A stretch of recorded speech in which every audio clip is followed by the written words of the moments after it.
Hello, welcome to my channel, or welcome back to my channel if you already subscribe.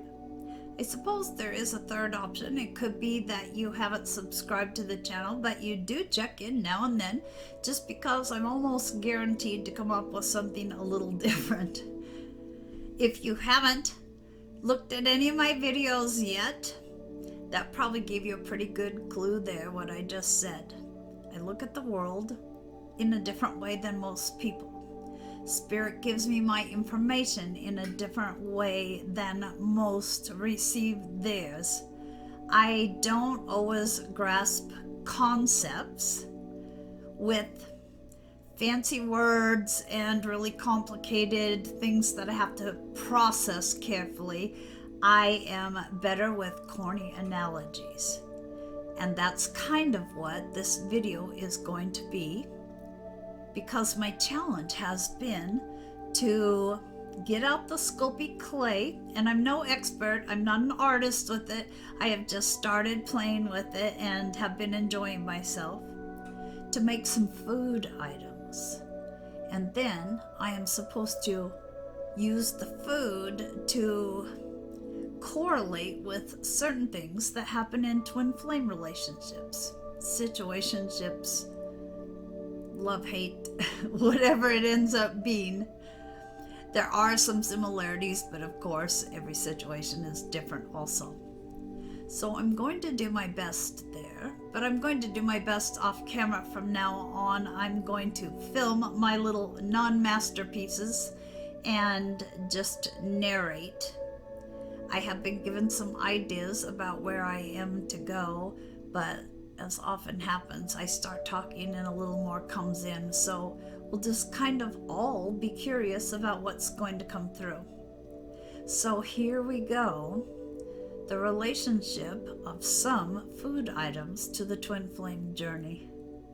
Thank you very much for stopping by. If it's just not your cup of tea, no offense if you click off. But if you kind of like different, this might be right up your alley. And let me just say, there's nothing wrong with being different. That is one of the gifts of having the Spirit kind of jab me in the ass into starting this channel and making the videos, is that I have discovered what I used to not want to admit because of shame, I am now proud of. And I want you to be proud of what makes you unique also. Some of us are different. Some of us could be labeled as weird, odd, eccentric, quirky, downright strange. But you know what? Just because we aren't a perfect match for the normal, run-of-the-mill, feeling safe in the box people doesn't mean that we are not cool. So embrace your weirdness. Have fun with it like I am. Now let's see what happens. See you soon. Bye. So here you are before you meet your twin flame. You are thinking that, yeah, maybe you've got a few bruises, but you're a shiny, crispy, red, tasty apple. And you are thinking that your life is perfectly fine in most cases. And then you meet this person. You didn't expect to meet them in many cases. You might have met them in very unusual circumstances.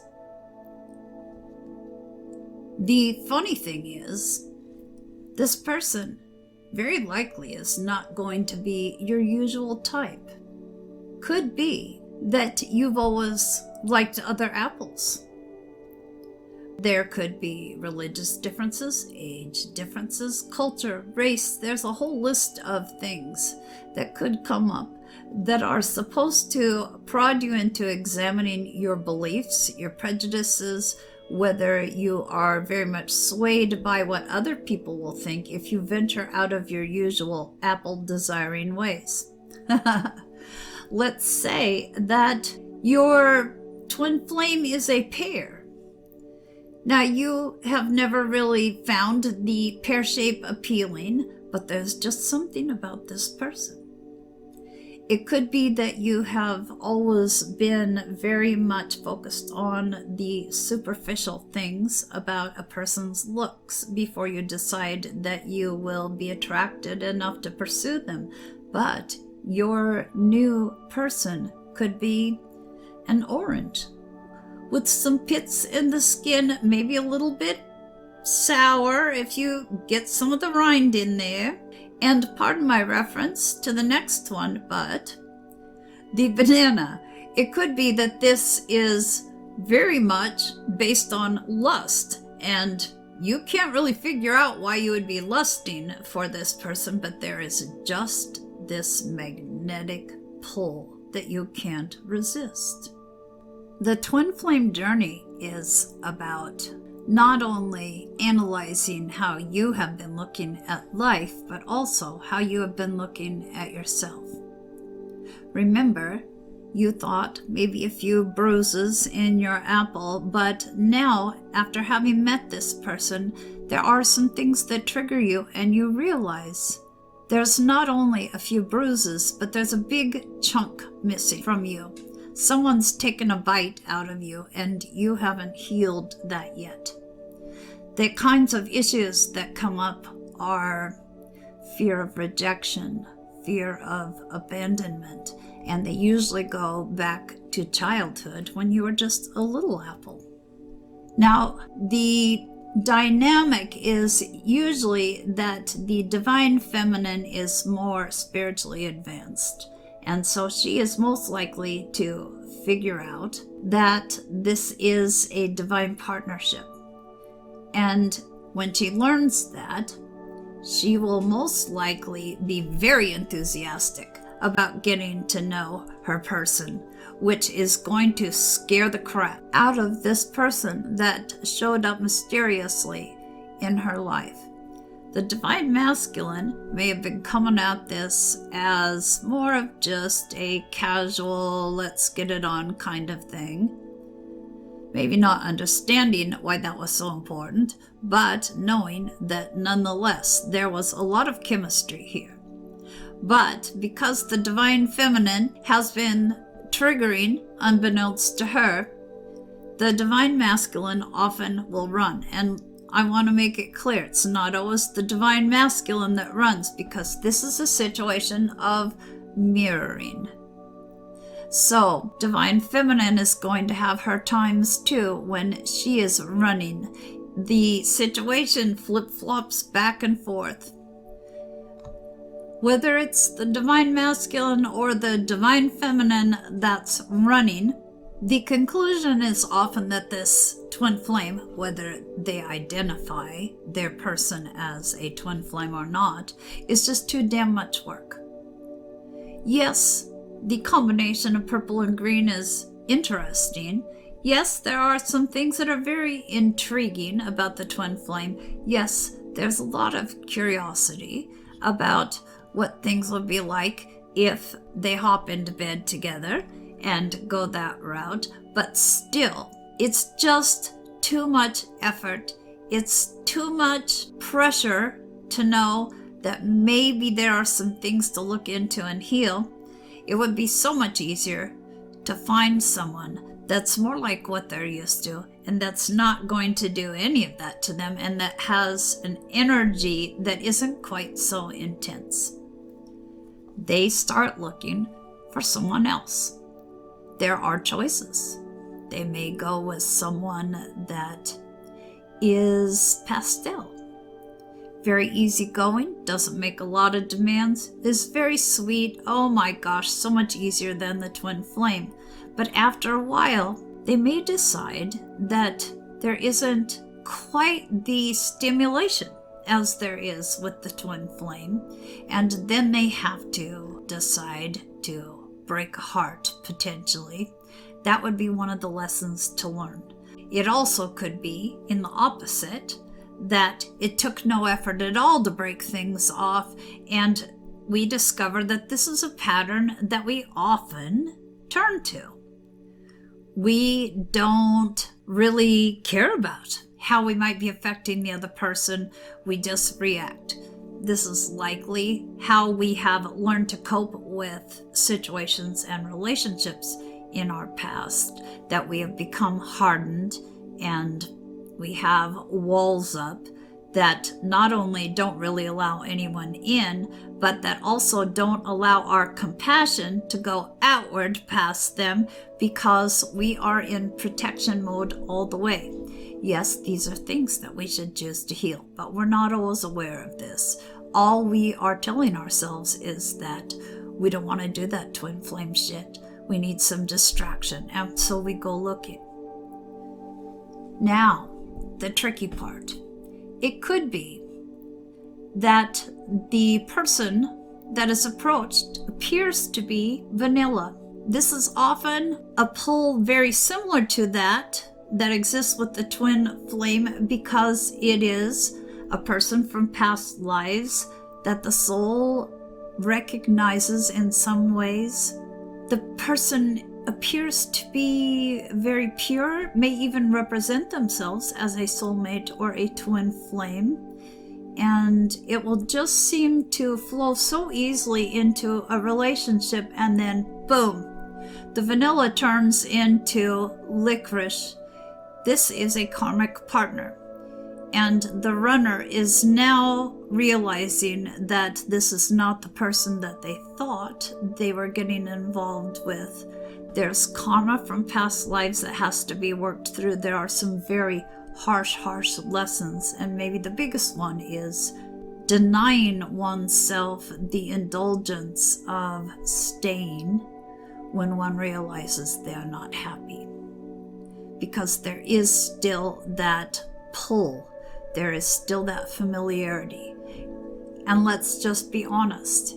Some people grow up with abusive parents, then move into abusive relationships with friends, then move into abusive relationships with romantic partners. It's all they have known, so it may actually take quite a while before they realize that this is not really a person that they should be with if they're going to honor themselves. This is part of the journey, is developing self-esteem where there has been none or very little of it before. It's part of the transformation that happens when a person starts to see the patterns they've been repeating and understand that the patterns have not been doing them any good.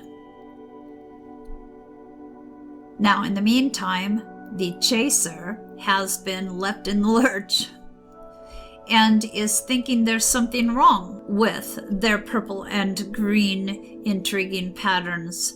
They start tapping into their insecurities, and this is where they have the opportunity to do their personal work, to see what has happened in their life before this that makes them always turn the blame inward, that makes them think it's always because there's something wrong with them or always because they did something wrong.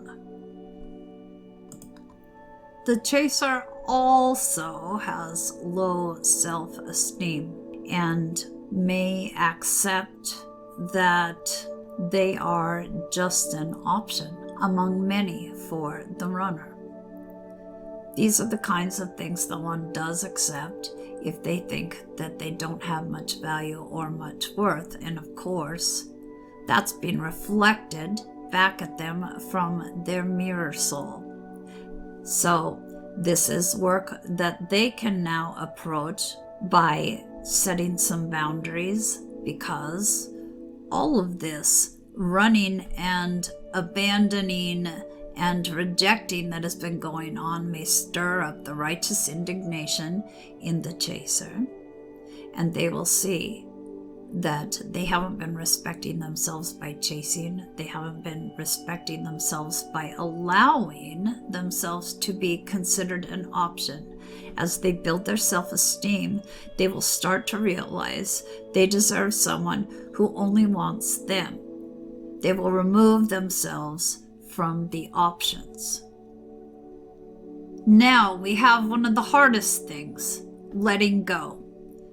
When the one person has realized that they haven't been seeing their own worth and begins to build their self-love, they realize they can't stay in a situation where they're being disrespected. And yet, because of this pull toward the twin flame, they have a very hard time releasing themselves from the situation. They may want to, they just can't do it. If this is the more spiritually aware half, they may be having recollection of past lives, which makes it even harder because they know this is a connection that has endured through many lives. This is a time when both could be having dreams that seem extremely real, where whether they want them to be in their dreams or not, their other person is showing up and they can't kick them out of their minds no matter how much they want it to happen. These are visits on the astral plane. The divine is wanting to bring these people together. They want to let them learn their lessons. They want to let them make their mistakes, but they don't want there to be a total split if the plan was for them to come into union, to come together in this lifetime. And so the divine is going to be messing with the dreams. The divine is going to be perhaps sending songs that are reminders. The divine has their fingers in it. So if there does come a time when these two people realize that the separation is not how it should be, and they both want to come together, and yet they haven't done their work, they haven't learned their lessons, the divine is going to do whatever it takes to keep them apart until they do learn their lessons, until they do pay their karmic debt. Now, why is it so hard to let go? Well, for one thing, it's the hype about twin flames. Although there are many people out there that are making money off telling people that they have a twin flame, that everyone has one, it isn't the case. There are not that many couples, whether romantic or platonic, that are twin flames currently on this earth. We are told once we become aware of what's going on here that this is our other half, that there's no one else that can fill the role, which equates to something very similar to learning that a very famous pastry chef has created a one-of-a-kind cupcake. They have commissioned people in, say, 5 different countries to come up with special essences or oil extracts of very exotic things, but there was only enough to make one cupcake. Think about what that feels like. Oh my God, people will go for what is exclusive, and this is the only one? How can you possibly let that chance go? If you've ever dieted and you have known that there are certain things you have to avoid, you may remember that as soon as you're told you can't, that's all you can think of. You just have to have what you're told you cannot have.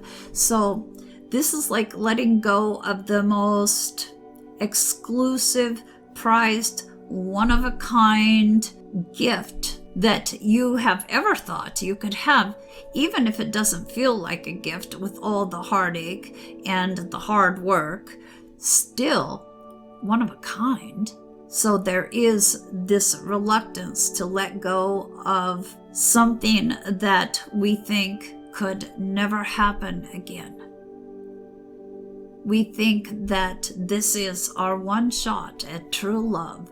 This is our one shot at someone that could truly understand us, even though it's been total shit for however long. We think that we can't let this go because no one else could ever be the same in our lives. But the divine would want to remind us that there are other sweet treats out there. After all, there's chocolate. How can you ever go wrong with chocolate? There are funny looking pink suckers that are delicious. even though they are very strange looking, like a flat rose perhaps. There are cookies with nuts or M&Ms.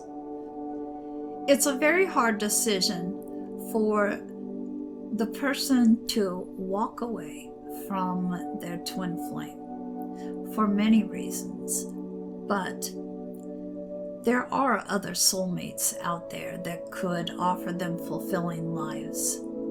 There are other people out there that may not even be soulmates, but that can appreciate them for who they are, that can understand them.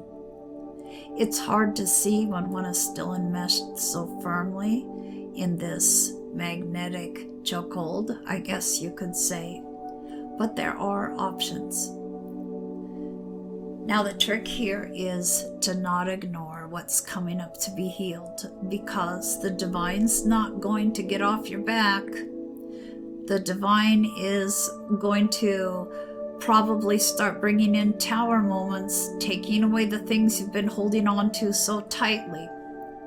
The divine wants you to heal what's been keeping you small, what's been holding you back. The divine wants you to realize that you are also divine, that you deserve everything in the world, but you have to believe you are worthy of it. This is where we have to learn to love ourselves. We have to learn to love everything about ourselves, at least in some part. You know, not all the healing has to be done before the two can come together, but a large majority of the healing has to take place before that can happen. And personally, I am not to the place where I have experienced union, but the way I imagine it is like a hot dog. You know, the nestling together of what is meant to be a combination. Whether that's how it actually feels or not, I don't know. But all this hard work is supposed to come with a reward of love like there can be with no one else. It is worth the hard work. The pomegranate. The pomegranate is an unusual food. The pomegranate is not always in the produce department on display, and sometimes we're curious when we meet our first pomegranate, but we get it home and we're not quite sure what to do with it. It has this weird outer shell, and then when we get into it, we see, what the hell, seeds? How am I supposed to eat this? If we make the mistake of taking a bite and we get a lot of that white stuff, oh my God, it's nasty tasting, and we're wondering, why would we even continue to bother with this? This pomegranate is the twin flame journey. There is a point where we say, why in the hell would I bother with this? And it becomes a little more easy to think about not coming into union. But the thing is, the divine is going to nag us. We're still going to have that person in our mind. There's always going to be this sense of unfinished business, and we're supposed to come around to seeing things in a different light. If one were to scoop the seeds out of a pomegranate and eat the seeds, they do have this odd, crunchy texture to them.